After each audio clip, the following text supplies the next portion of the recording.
These are the 22 strongest devil fruits in One Piece. We're talking about the absolute peak, the most broken abilities in the entire series. And thanks to the Elbaf arc, we've even got some new entries. We'll split the fruits into 4 tiers: the I'm Him tier, the Weapons of Mass Destruction tier, the Absolute Peak tier, and finally, the Canonical Legendary tier. Starting the I'm Him tier with Magellan's Poison Fruit, which is arguably the most lethal non-Logia in existence. This fruit is one of the few paramecia that gets mistaken for a Logia, but it's not, because Magellan can't become poison himself. He can only generate and control it. So what makes it so special? Well, this man brought Luffy and Blackbeard to the brink of death on the same day. The poison fruit lets him produce and control every type of poison imaginable: corrosive toxins, paralytic agents, you name it. And he can use them in both liquid and gas forms. There's practically no limit to the destruction he can cause. For example, in chapter 547, Magellan even states that his venom demon Judgment of Hell is powerful enough to wipe out all of Impel Down. No wonder he's the man in charge of the prison that holds the world's most dangerous criminals. So yeah, this fruit is really overpowered. But there is a certain side effect. While Magellan is immune to all sorts of poisons, his stomach can't digest them properly. So every time he eats poison food, he ends up suffering from severe diarrhea, to the point where he spends 10 hours a day on the toilet. And as you can tell, spending 10 hours a day on the toilet is just too big of a downside. I mean, do the math. 8 hours of sleep, 10 hours in the bathroom, that leaves just 6 hours. Most of which you're probably wasting on YouTube. What's funny is that this is actually Magellan's own fault, not the fruits. He could literally just stop eating poison food. It's really that simple. So if the downside isn't even tied to the fruit itself, why isn't it ranked higher? Well, the only reason is that it's a paramecia. If it were a Logia, it would be on a completely different level. He'd have Logia intangibility, and even if he kept eating poison food, his stomach would be able to digest it. However, Oda made sure to make it a producer-type paramecia, similar to Mr. 3's wax fruit, and that was probably intentional, because as a Logia, it would have been way too overpowered. Still, it does give you that I'm him energy. Magellan only needed a few minutes of screen time to prove why he's him, and that alone shows how even the lowest ranked fruit on this list is still one of the most insane abilities in the entire series. At number 21, we've got a fresh entry straight out of the Elbaf arc, Gunko's Arrow fruit. If you've been keeping up with the Holy Knights, you already know Gunko has been causing serious problems for the Straw Hats. The Arrow fruit is a paramecia that lets her create and control these bandage-like strips with arrowheads at the ends. She can detach them, levitate them, and control them from a distance. And she's got options. She can use the arrowheads for stabbing, wrap the strips around opponents to restrain their limbs, or even choke them out. On top of that, she can form physical constructs. We've already seen her create giant gauntlets and boots to massively boost her striking power. And it doesn't stop there. She can stand on her arrows in midair, and since she can assemble them into any shape she wants, she can literally create a bird out of arrows and fly around on it. And finally, the real hacks of this fruit is how Gunko can create a designated pathway for her attacks. And while that means you can technically see them coming, knowing what's coming and actually being able to stop it are two completely different things. I mean, we've already seen her clean up half the Straw Hats without even breaking a sweat. And let me add that she can use that same ability defensively by redirecting an opponent's attack away from herself and sending it back at them. Overall, this fruit gives you flight, battlefield control, stat amplification, attack redirection, and construct creation all in one, which is exactly why it earns its spot in the I'm Him tier. Moving on, we have Yamato's mythical Zoan Dog fruit. Kaido himself called this fruit the Guardian of Wano, and it's easy to see why, considering that, at least for a brief period, Yamato was able to clash evenly with it. Of course, you've got the standard mythical Zoan durability buff, but on top of that, the wolf transformation gives you fangs, claws, and a major boost in mobility, and it also comes with elemental powers. We're talking about ice. Now, while it hasn't shown anything on the level of Aokiji's Ice Logia in terms of scale, it's still incredibly versatile. Yamato can freeze opponents, create ice projectiles, and even coat herself in frost to enhance her physical attacks. She can also use ice defensively, as we saw when she created a shield strong enough to survive an attack that was meant to one-shot her. So yeah, this fruit gives you durability, ice element powers, mobility, and the power to stand up to the strongest creature, Kaido. Number 19 is Kuma's Pawpaw fruit. It's a very underrated and misunderstood ability. On the surface, it seems simple. Kuma has paw pads on his hands, and he can repel things. But that description doesn't do the fruit justice. It lets the user repel literally anything. And I mean anything. We're talking tangible things like objects and people, gases like air, and even completely immaterial things like ghosts. Not to mention abstract concepts like pain, fatigue, illness, or even memories. On top of that, Kuma can even repel himself to travel to any location he's previously visited. Naturally, he can do the same with other people, which is exactly how he saved the Straw Hats from complete annihilation back in Sabaody. So yeah, no wonder it was one of the top prizes back in God Valley. And no wonder Kuma was able to save over 500 people during that incident thanks to this fruit. The pawpaw fruit truly deserves all the glaze it gets. And honestly, if Kuma wasn't such a kind soul, we could have seen some real insanity with what this fruit can actually do. At the very least, if someone like Nami had this ability, she could easily manipulate the weather, which is a massive advantage when you consider how unpredictable the climate is in the Grand Line. And knowing Nami, she'd probably start a subscription service. Pay up or enjoy the storm. Next up is a fruit that absolutely no one saw coming. It's Bonnie's Age fruit. Before Egghead, most fans considered this fruit a mid-tier at best. Bonnie could age people up or down. It was annoying in a fight, sure, but it wasn't exactly I'm him tier. It felt more like a gimmick. Then chapter 1101 happened, and everything we thought we knew about this fruit got thrown out the window, because we learned that Bonnie's true ability involves manipulating the concept of possibility itself. Let me explain. At its core, the fruit allows the user to change the age of themselves and others. That's the basic gimmick. But where it gets crazy is what Bonnie can do to herself. She can age her body into possible alternate futures. That's how she became a version of herself that resembles Nika, a version with Buccaneer traits, and even a version of herself as a giant. Now on paper, this ability is completely broken, and it kinda is. So why isn't it ranked higher? Well, even when Bonnie became Nika, she wasn't anywhere near as strong as Luffy. Her strength was still relative to her haki. Of course, as she gets stronger, her transformations will get stronger too. But by the time she reaches her prime, her possible futures will become much more limited. The fruit's brokenness is actually temporarily locked to the user's age. Also, the only reason Bonnie was even able to transform into Nika is because she's literally just like Luffy, and she had Luffy as Nika right in front of her. Other characters, even stronger ones at her age, wouldn't have been able to pull that off. Next up is a fruit that is canonically considered...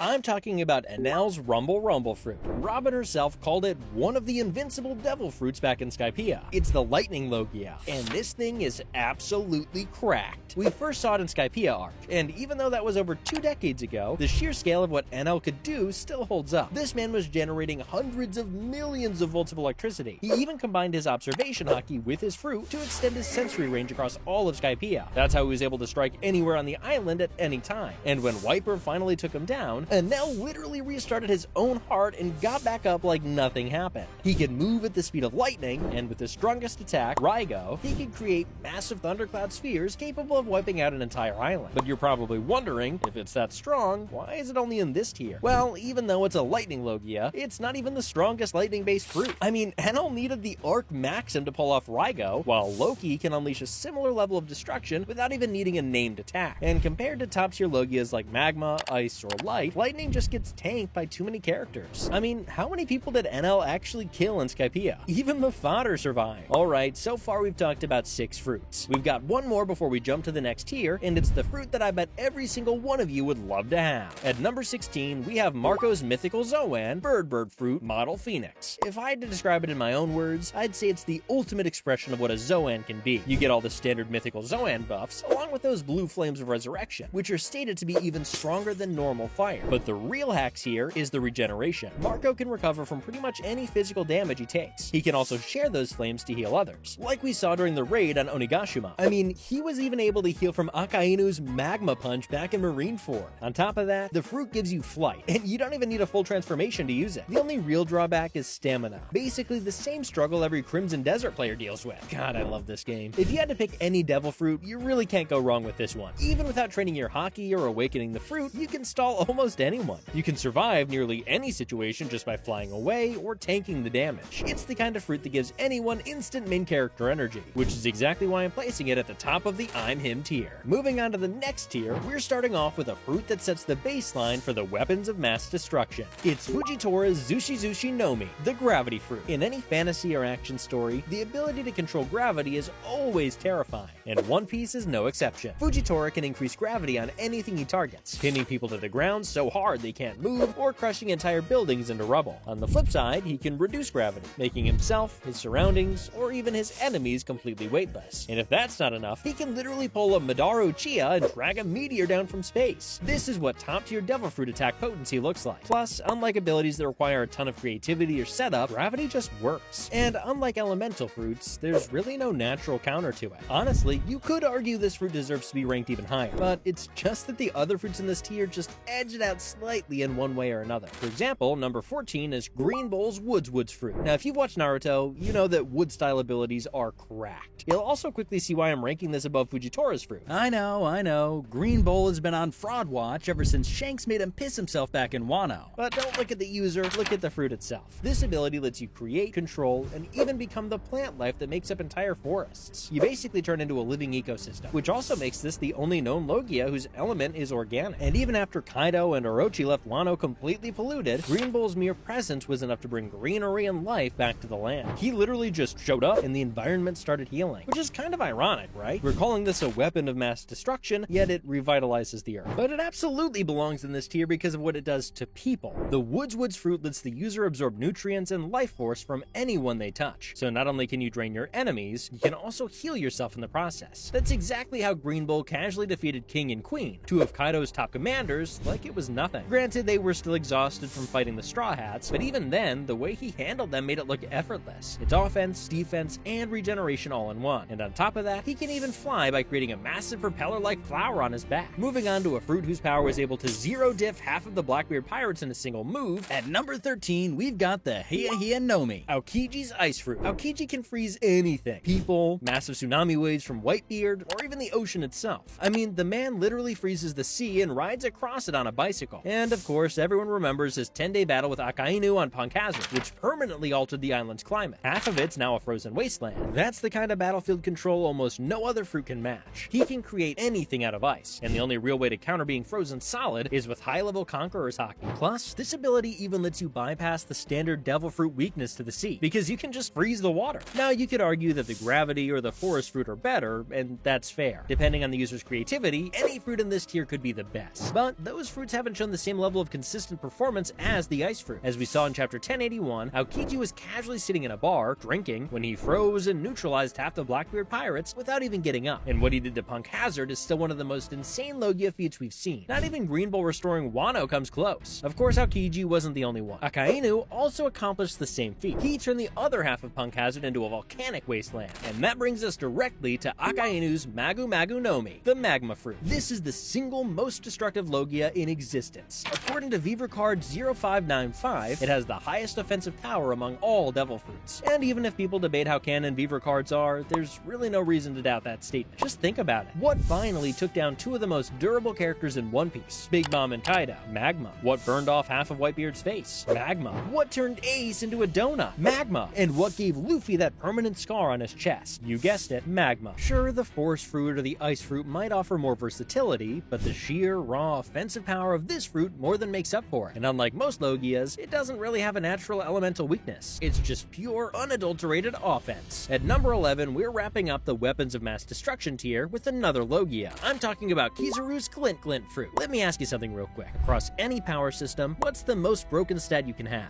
If you said speed, then you already know why this fruit ranks above every other Logia we've talked about so far. Because Kizaru can move and attack at the literal speed of light. And before you try to downplay that, in the SBS of Volume 110, Oda confirmed that it was actually Kizaru who brought Luffy food in Chapter 1103. That gets even more impressive when you realize that neither Saturn nor the nearby Straw Hats, not even Luffy himself, even noticed him do it. And if he was willing to help Luffy recover, was Kizaru ever even serious in that fight? The man was clearly going through a mental dilemma, and his real target wasn't Luffy, it was Vegapunk. There's no way he was going all out, at least not like Akainu did at Marineford. So just imagine for a second, what if the next time we see Kizaru, he actually does go all out? Ultimately, this fruit gets so much glaze in the narrative that all of the Pacifista lasers and even Frankie's radical beam are just attempts to replicate Kizaru's light-based power. And for the longest time, the only way to deal with these attacks was to dodge them with observation haki, or tank them and pray. But in Egghead, for the first time, we saw a real counter. That was when Sanji used his power of love to literally kick a laser. That's how broken this ability is. Oda had to pull out the power of love gimmick just to show that it can be countered. Though to be fair, Vegapunk's photonic gloves count too. Alright, so far we've covered the I'm Him tier and the weapons of mass destruction tier. Now things are about to get even crazier. Next up, we're entering the absolute peak tier. Starting with Sengoku's Hito Nomi, Model Buddha. And I'll be honest, we haven't seen enough of this fruit to confidently place it this high on the list. But just hear me out. It's a human mythical Zoan, just like Luffy's Nika fruit, and it belongs to a former fleet admiral who stood alongside legends like Roger, Whitebeard, and Garp. As for what it actually does, it allows the user to transform into a massive golden Buddha, boosting their already insane insane mythical Zoan durability while also granting them powerful long-range shockwaves. Now again, we haven't seen its full limits yet, but based on those shockwaves and the sheer size of the user, there's really no reason not to rank it here. During Marineford, Sengoku was able to stall the entire Blackbeard pirates even after Blackbeard stole Whitebeard's Tremor fruit. We even saw his golden shockwaves clash evenly with the Tremor waves. That's attack potency on par with the strongest Paramecia. This is very much an absolute peak tier fruit, and hopefully we'll soon see Sengoku go all out, just like Garp did on Pirate Island, so we can finally witness this fruit at its full potential. At number 9, we have yet another fresh entry from the Elbaf arc, Killingham's mythical Zoan, Dragon Fruit model Kieran. And its ability is just insane. It allows him to make others fall asleep, and then materialize their dreams, or nightmares, into reality. He used this power to bring the fears of the children of Elbaf to life as MMA monsters. We're talking creatures based on Loki, Nika, Fenrir, Jormungandr, Nidogr, and even someone's mother. Now, while these creations only last as long as the children remain asleep, the fact that Killingham doesn't even need to be close, and that these monsters dwarf even giants in scale, makes it effectively a better fruit than Moria's or even Big Mom's when it comes to building an army. I mean, all Killingham needed was a few sleeping kids, and he instantly created an army that's honestly better than Kaido's entire Zoan force. Just imagine if Big Mom had this. But it's still not as good as her own fruit. Speaking of which, at number 8, we've got Big Mom's Soul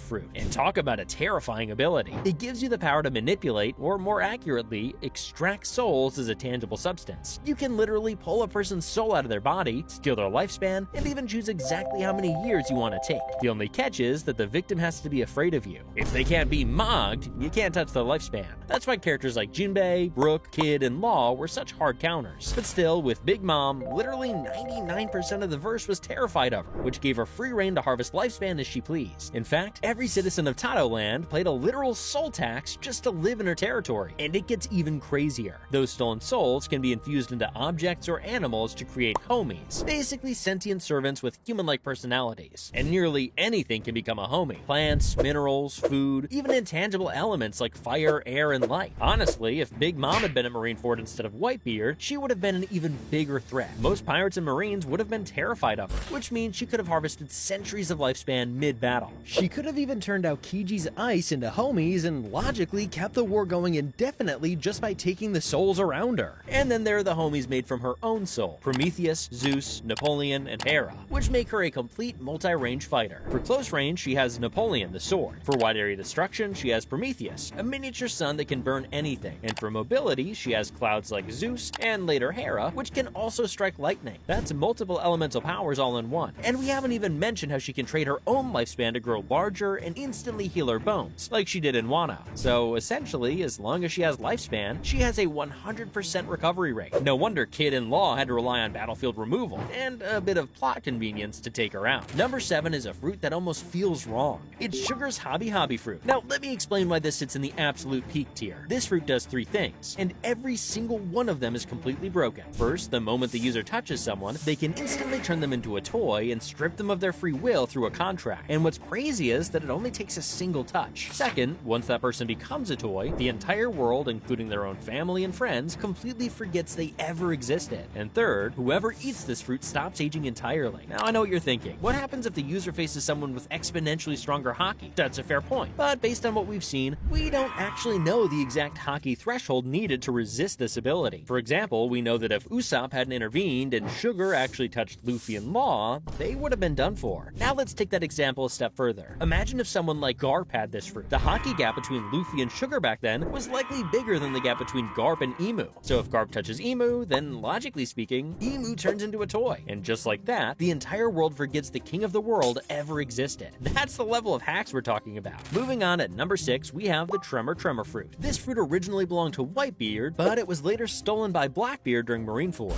It gives you the power to generate devastating vibrations and shockwaves that can travel through virtually anything, the ground, the sea, or even the air itself. And its power really can't be overstated. In the SBS of Volume 58, Oda himself referred to this as the strongest Paramecia, and even Sengoku stated that Whitebeard had the power to destroy the world. Now, sure, that might sound hyperbolic at first, but think about the current meta. Blackbeard has this fruit now, and Emu is referred to as the world. So if Blackbeard really is being set up as the final antagonist, that statement might actually be some insane foreshadowing. What do you guys think? Okay, just 5 more to go. Next up is Kaido's fish fruit, model Azure Dragon. Honestly, it's hard to overstate how broken this fruit is. It gives you flight, it gives you mythical Zoan durability, it gives you both flame and wind-based abilities, it even gives you the ability to create flame clouds, which Kaido used to lift the entire island of Onigashima into the sky. And then there's his ultimate technique, Flame Dragon Torch, which rivals Onigashima in size and generates enough heat to melt the island's giant horn. It's no wonder he was called the world's strongest creature. This fruit is the definition of absolute peak. But even then, there are still better fruits on this list. At number 4, we have a fruit that's arguably the most versatile in the entire series. It's the one that was literally called the ultimate devil fruit. We're talking about Trafalgar Law's Op fruit. Now, most devil fruits give you one ability. Some give you a few, but the Op fruit basically gives you everything. By creating a sphere called Room, the user essentially gains a domain expansion where they can control everything inside it. It's like anyone within that space becomes a patient on an operating table. We're talking teleportation, telekinesis, object swapping, spatial slicing, organ removal, even abstract abilities like swapping personalities. Once you're inside Law's room, it's his way or the highway. And while no one really questioned its status as the ultimate fruit, especially with its ability to grant eternal youth at the cost of the user's life, Law's awakening in Wano showed us that everything we'd seen before was just a demo. Because the biggest limitation of the Ape no Mi was always its reliance on the user being inside the room. But Awakening removes that limitation. Law's awakened techniques let him attach rooms directly to his sword, or even to his opponents, allowing him to perform operations from a distance. Take K-Room, for example. He coats his sword in a room, and suddenly it can pierce through anything. Then he follows it up with Shockwile, releasing a shockwave from inside the target that bypasses all external defenses. This technique is so overpowered that it made Big Mom bleed. Then there's Re-Room. Law creates a soundproof bubble that traps his target inside. He used this technique to silence Big Mom during Soul Pocus, and it completely neutralized her ability to steal souls. Just like that, one of the most feared abilities in the series was shut down with a single application of his fruit. And fun fact, Re-Room is actually the core ability of Corazon's Calm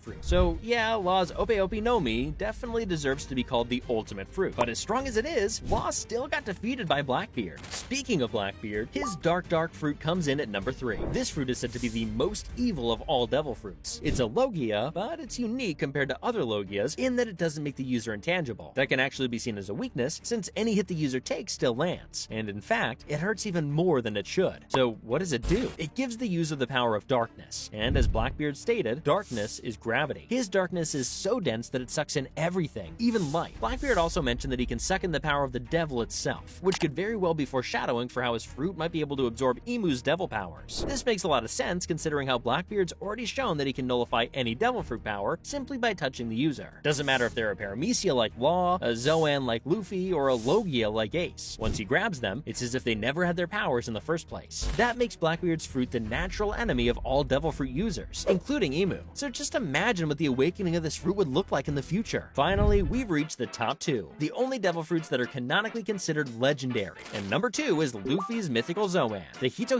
no Mi, model Nika. It is the freest and the most ridiculous power in the world. The user's limited only by their imagination. Its awakening turns the user's hair and clothes completely white and changes their heartbeat into the drums of liberation. And that heartbeat actually even affects the user's personality. It puts them in a state where they feel like they're high. Luffy starts laughing hysterically and begins using cartoon physics that completely defy common sense. And just like Paramecia awakenings, the user can turn the environment, even intangible things like lightning or air, into rubber. Naturally, they can also apply these properties to their opponent's bodies. That's how Luffy used Kaido as a jump rope, and how he turned Saturn and Kizaru into pizzas. But while this fruit's potential is basically limitless, it's also incredibly difficult to awaken. Luffy's the first person since Joy Boy to pull it off, and even now he still struggles with heavy stamina issues. That's why it's not at number 1, because at least from what we've seen so far, number 1 is still the better fruit. It's Loki's mythical Zoan, the Dragon fruit model Nidogre. This fruit allows the user to become the biggest dragon in the world. The previous user of this fruit was a legendary Elbaf warrior who used its power to fight Nika himself during ancient times. After his death, Ragnir safeguarded this fruit until 14 years ago, when he finally chose Loki to eat it. And right after eating it, Loki became strong enough to defeat emo-amped Herald. And honestly, you could argue that this version of Herald was on the level of Domi Reversi Rocks. But while Roger and Garb had to team up to take down Rocks, Loki defeated Herald on his own. And that's exactly why it ranks above the Nika fruit. It took Luffy 12 years to finally awaken Nika, while Loki immediately defeated Herald. Of course, Loki is an ancient giant, and you need to be one to fully unlock this fruit's true potential. But even if a Tontada ate this fruit, they'd still transform into a dragon bigger than Kaido's, because this fruit guarantees the user becomes the biggest dragon in the world. No wonder Rocks wanted Herald to eat this fruit. He knew that if Herald joined him and had this power, they'd stand a real chance against Emu. Now, one final detail, Nika and Nidogre feel like thematic opposites. Nidogre is clad in black, with lightning-based power, while Nika is clad in white with rubber, literally the natural counter to lightning. And in chapter 1177, when Emu comes face to face with Luffy and Loki, Emu doesn't call them by name, but instead refers to them as Nika and Nidogre, which suggests there's still a deeper layer of lore behind these fruits that we haven't fully uncovered yet. So for now, we wait. But we're not done yet, because we still haven't talked about Emu's powers. Yes, number 0 is Emu's the Devil Fruit. As revealed at the end of chapter 1179, on the same page where we finally see Emu's hybrid form, his devil-related powers are literally referred to as the Devil Fruit in the canon. That's the actual name of his power. As for what it does, we know that Emu can transform into a satanic demon, with both a full transformation and a hybrid form. He can also summon a grimoire that manifests dark weapons, and on top of that, Emu appears to be immortal. However, there are limitations to his powers, and we've seen that coming to Elbaf made him spit blood, which suggests that he can't freely move around the world he rules. But even with those limitations, Emu is still absurdly overpowered. When he was attacked simultaneously by the strongest moves of Zebek, Roger, Garp, Whitebeard, Big Mom, and Kaido, literally nothing happened to him. Let that sink in, and it gets even crazier. Emu has Abyss-related powers, and he can either turn others into demons through Domai Reversi, or grant them power through what are called covenants. With this, Emu can share immortality, and even possess their bodies. The 5 Elders have the highest stage of this covenant, and it's heavily implied that their demonic mythical Zoan transformations aren't even their own devil fruits, but powers granted directly by Emu, which is exactly why I didn't include them in this video. Of course, as more chapters come out, we'll learn more about Emu's abilities, but as of chapter 1179, the true extent of his power is still unknown. Let's wait and see what Oda cooks up next, and if more has been revealed by the time you were watching this, make sure to continue the conversation in the comments. Before we wrap up this video, there's one more devil fruit I want to include as an honorable mention. You see, Ragnir housing Ratatskur's spirit is most certainly another case of a mythical Zoan, but until we get full confirmation, it's not something we can list as a separate entry just yet. For now, all we know is that Ratatoskr is ice-based powers like Aokiji's Logia, but what makes it even crazier is that this ice is permanent, as only Ratatoskr itself can thaw it. Now that you know the 22 plus strongest devil fruits, click on this next video where I break down the 22 worst and most goofy devil fruits.